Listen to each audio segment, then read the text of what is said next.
What's up and welcome back, new Brainlians. I'm pumped to have you here, and I am pumped to reload today's movie. We're revisiting 1985 to get Arnold Schwarzenegger's Commando back into the brain banks. I feel like I remember this movie pretty well, even though it's been several decades since my last watch.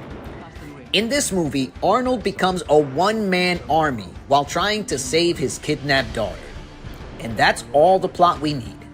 Don't forget to subscribe to the channel, like the video, and let's reload Commando. He was minding his own in a lightning zone when the bolt came down. Something's wrong, all the movie knowledge gone, so he reloading the list. New brain, who dis? The movie opens on a quiet morning in a suburban neighborhood. Don't get used to it, because from here on out, this movie goes hard as hell. It's trash pickup day, but that's just a clever ruse to lure this guy out and Uzi the hell out of him in front of his neighbors. Then, the garbage men slowly drift away in their truck. Now, the black garbage guy is buying a car, but that's another clever ruse, and he's just here for murder. We're not coming up for air yet. Now we're on a dock. Our two trash technicians are here, and they watch this mustache sail off. Then, they explode him. We meet our protagonist, slowly. He's clearing the forest with his bare hands, one tree at a time.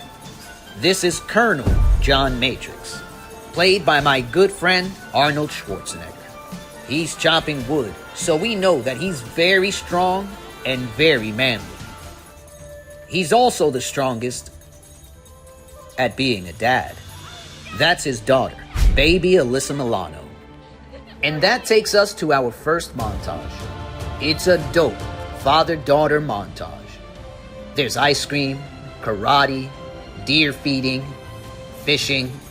I wish I could have a father-daughter day with Arnold. We would have so much fun. They're sitting down for some questionable-looking sandwiches when they're interrupted by a helicopter. This is Major General Kirby. I'm getting a little rusty. He tells Arnie that someone has killed 3 of his former teammates, and he might be in danger. Someone's killing your men. It turns out, he used to be part of a super-secret, super-elite military group. But Matrix retired from that life, and he's trying to make a normal life here in the rainforest. You are going to make a normal life here. Kirby's gonna sort it out, but he's leaving these 2 badass soldiers here for protection. They immediately die. Okay. Run, baby Alyssa Milano. Matrix enters his dope-ass gun shed. But when he gets back to the house, his daughter is gone. And this guy wants to talk about it. And if you want your kid back, then you gotta cooperate. Right? Wrong. They sabotaged his car. But what does that mean to a man who has all of the horsepower? And it really looks like they're building up to him crashing into these bad guys. But instead, he just backflips the car into a ditch where it explodes dramatically. Then, he runs up this hill and starts hand-to-hand combat with machine gun guys. They eventually restrain him long enough for this guy to show up. Does this shirt make me look gay? What about now? It's the mustache from the boat. The explosion was faked. The explosion was real. The murder was faked. When Matrix wakes up, he's chained to a table. And we meet the bad guy boss, General Ernesto something or other. It really doesn't matter because he's decidedly not Ernesto. This man, with the dookie-colored tan, is no kind of Ernesto. I'm not trying to be difficult here, but they didn't even try. This is Carla Tortelli's husband from Cheers. This man is Cher's father in Clueless. He's the father of the Roxbury Knights. Anyway, they want Matrix to assassinate some president guy that he knows. Otherwise, they'll kill Alyssa Milano, and nobody wants that. So now, We are on to our murder adventure. That toddler is Sully, and the big black guy has a hat. And Matrix is pretty much a poet. I'll be back, Bennett. You're a funny guy, Sully. I like you. That's why I'm going to kill you last. Any carry-on luggage? Just him. Everything he says is solid gold. He feeds this guy an elbow, snaps his neck, and covers his face with his stupid hat. And even though he's in a rush, he takes an extra second to drop another one-liner on us. Don't disturb my friend. He's dead tired. Arnie jumps out of the plane into this marsh, cheeks first. And this jacket is too fancy for what we have to do. He runs through the airport looking for Sully, who's busy getting rejected repeatedly by this flight attendant named Cindy. Hey, Please leave me alone. you fucking whore. Matrix follows them back to the garage, where he kidnaps Cindy, rips her passenger seat out, and forces her to tail Sully. Follow him. I knew you were gonna say that. They follow him to a mall, where he's having an evil meeting. Matrix tells Cindy that his daughter is being threatened, and he asks her to lure Sully to him. Instead, she goes over to the security guard and points him out. So now, the interracial Paul Blarts are about to take Arnie down. Want to see me kick some ass? Yes, I would like to see it. These dudes are gangsta as hell. Just one gigantic motherfucker. For starters, they run deep. However many guards you think this mall has, there's more. And these guys escalate things to violence immediately. They swarm Matrix, and Sully spots him. Matrix. He runs to a phone booth to warn the boss, but Matrix hangs up the phone booth. He hangs up the whole booth. Holy crap, the guards start blasting. We're in a shootout with an ever-increasing number of guards. Matrix is riding on the outside of an elevator. That was awesome! That was awesome! Sully makes it to his car, and he drives it directly into Arnie, who doesn't appear to have noticed. Arnie chases him in Cindy's car, and it looks like Cindy transitioned from hostage to accomplice in the last few minutes. Don't even worry about it. Arnold's car wrestles Sully's car, pushing it off the road. Then, for no reason at all, he just slams into a tree. You're right. I think I'm dead. You're right. He grabs Sully by the ankle, one effing ankle, and dangles him over this cliff. Just long enough to give us another jewel. Remember, Sally, when I promised to kill you last? I lied. He gets into Sully's car with Cindy, and he just can't help himself. What'd you do with Sully? I let him go. They go back to Sully's motel room to search it. Black Fisherman shows up, looking for Sully. And Matrix is like, sneak attack! They start wrestling around, busting through walls, firing guns. This guy's a real problem. This Green Beret's gonna kick your big ass. I ate green berets for breakfast. And right now, I'm very hungry. The fight ends on a good news, bad news kind of beat. The good news is the bad guy runs out of bullets and Arnie punches him. You asshole. The bad news is that Matrix's uppercut becomes a murder punch when the dude lands on a spike. So, he's not going to be helpful. Cook! I'm dead. Where is she? They search his car and find a private plane receipt, and they decide that it must be a clue. So they go to a gun store to get guns. Lots of guns. They open the door with a bulldozer because badasses don't use doorknobs. And then, montage. It's a gearing up montage, and our boy gears the hell up. He grabs some of everything. Rocket launcher.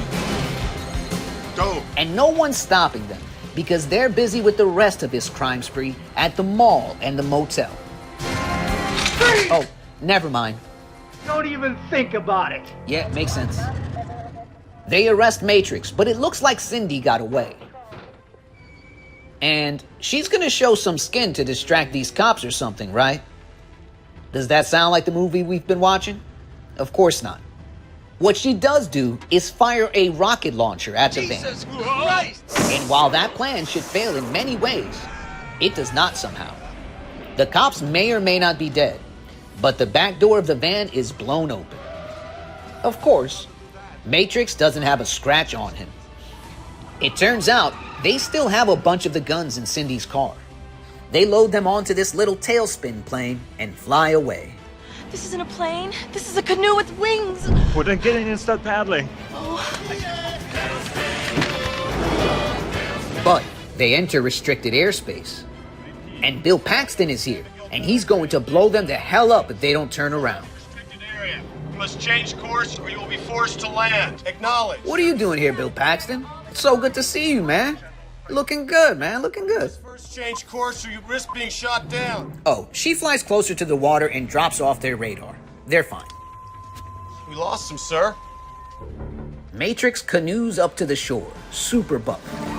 And we get a getting ready montage. He's got boots, grenades, knives, guns, mascara. We are ready for the dance. The plane from the beginning lands, and they finally realize that Matrix is loose. They call the bad guy boss. See? El presidente aquí. La telefona. Kill her. Whatever. I can't worry about that right now because Arnold is out there cutting throats. He's throwing knives, blasting dudes with AKs, blasting buildings with explosives. He's just one enormous man against an army with nothing but his bare hands. And also a rocket launcher. And an assault rifle. Plus some grenades. And an Uzi. And a Desert Eagle. And a shotgun. He's practically empty-handed. In fact, now he's out of bullets, so he runs away, into a shed. He's injured and unarmed. The soldiers give his hiding place the full Sonny Corleone.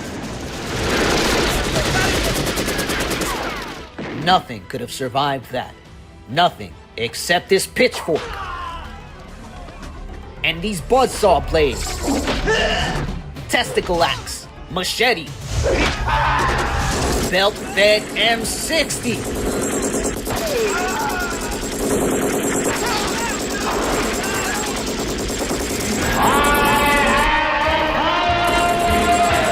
My testosterone is so engorged right now. Mustache goes to kill his hostage, but she's getting away. She runs into some type of factory here under the mansion. This is the factory where they make steam. Matrix has a short shootout with El Presidente, but that's wrapped up pretty quickly. And now I don't have to see him anymore. No, solamente en español, por favor. In the steam factory, little tiny Alyssa Milano is trying to evade Mustache. But he manages to grab her, and he shoots Matrix in the arm. Now, he's got a hostage, and the only gun. Come over and find out. But Arnie starts teasing him like, you're a chicken. Go away, that chicken shit gun. You're just a chicken. Chip, chip, chip, chip, chip, chip. Right? And that convinces him to give up all of his advantage to prove himself in a knife-to-knife fight with a bodybuilder named Colonel John Matrix. That sounds like a bad idea because it is a bad idea. Against all reason, this guy holds his own against Arnold. Not only that, but he halfway steals the scene with his unhinged performance. Just look at some of the faces he makes. I don't know what emotion he's trying to convey, but I'm here for it. You're a dead man, John! Bullshit. Eventually, Arnie tears a pipe out of the wall and spears him with it. Let off some steam, Bennett. Badass. The army finally catches up to him. What's up, Kirby? Leave anything for us? Nope. Just bodies. Actually, just bodies. And Cindy is here with that dinky little plane. She and Arnold might be in love now, I don't know. And Cindy gives baby Alyssa Milano a non-consensual hug, even though she's probably traumatized and not really in a mood to be hugged by strangers. The end.